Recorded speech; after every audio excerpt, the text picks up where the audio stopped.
दोस्तों, पिछले पार्ट में हमने जाना कि परोपकार असल में हमारे ही विकास का मार्ग है और सेवा करने से हम अपने मन, चरित्र और आत्मा को विकसित करते हैं।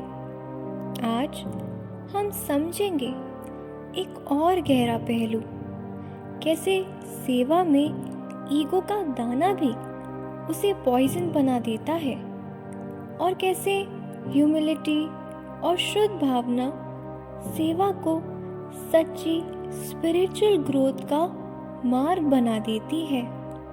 ईगो इन सेवा, द हिडन पॉइजन। स्वामी विवेकानंद कहते हैं, हेल्पिंग अदर्स विद प्राइड और ego is worse than not helping at all. ये बहुत कड़वा सत्य है। जब हम किसी की मदद करते हैं और मन में सोचते हैं, देखा मैंने कितना बड़ा काम किया, मेरे बिना इसका क्या होता, तो वो सेवा नहीं रहती, वो हमारे ईगो का खाना बन जाती है। वो हमारे स्पिरिचुअल ग्रोथ को रोक देती है।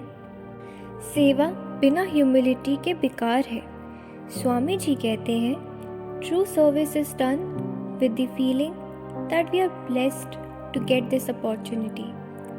ये समझो, जब हम किसी की मदद करते हैं, वो इंसान हमें अवसर दे रहा है कि हम अपने अंदर की दया, प्रेम और सेवा भावना को प्रकट कर सकें। जैसे एक टीचर को तभी टीचिंग का टैलेंट डेवलप करने का अवसर मिलता है जब उसके पास स्टूडेंट्स हो, वैसे ही हमारी सेवा शक्ति भी तभी प्रकट होती है जब कोई सेवा लेने वाला होता है। ह्यूमिलिटी ट्रांसफॉर्म्स सेवा into spiritual growth. Swami Vivekananda कहते हैं, do not pity anyone, look upon all as God. Serve them with that attitude and that will be real worship. मतलब जब हम सेवा करते हैं बिना पिटी या ईगो के और हर इंसान में ईश्वर को देखते हैं, तभी वो सेवा एक पूजा बन जाती है। सेवा में प्योरिटी का महत्व। वो कहते हैं, even a small act of service done with purity is greater than big charities done with ego. मतलब चाहे तुम सिर्फ एक गिलास पानी ही किसी को दो, पर अगर वो प्रेम और ह्यूमिलिटी से दिया गया है, तो वो उससे कहीं बड़ा है जो करोड़ डोनेट करके भी ईगो में डूबा है। की quotes, they alone live who live for others, the rest are more dead than alive. जो लोग दूसरों के लिए जीते हैं, वही असली में जीते हैं। बाकी लोग तो बस संसार में चले जा रहे हैं, बिना जीवंत अनुभव के। Do good and forget about it. Let it vanish in the air. Let the wind blow it away.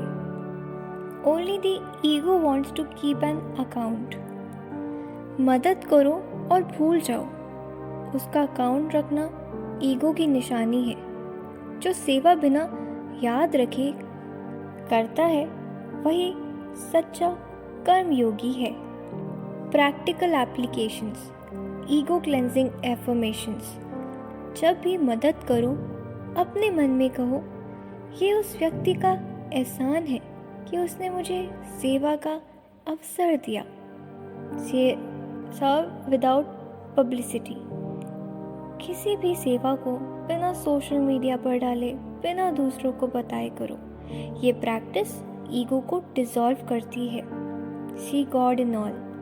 जब भी किसी की हेल्प करो, सोचो मैं ईश्वर की सेवा कर रहा हूँ। ये भावना सेवा को पूजा बना देती है।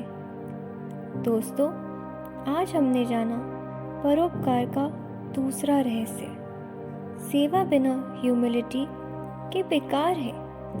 जब हम ईगो के साथ मदद करते हैं, वो हमारे स्पिरिचुअल ग्रोथ को रोक देती है।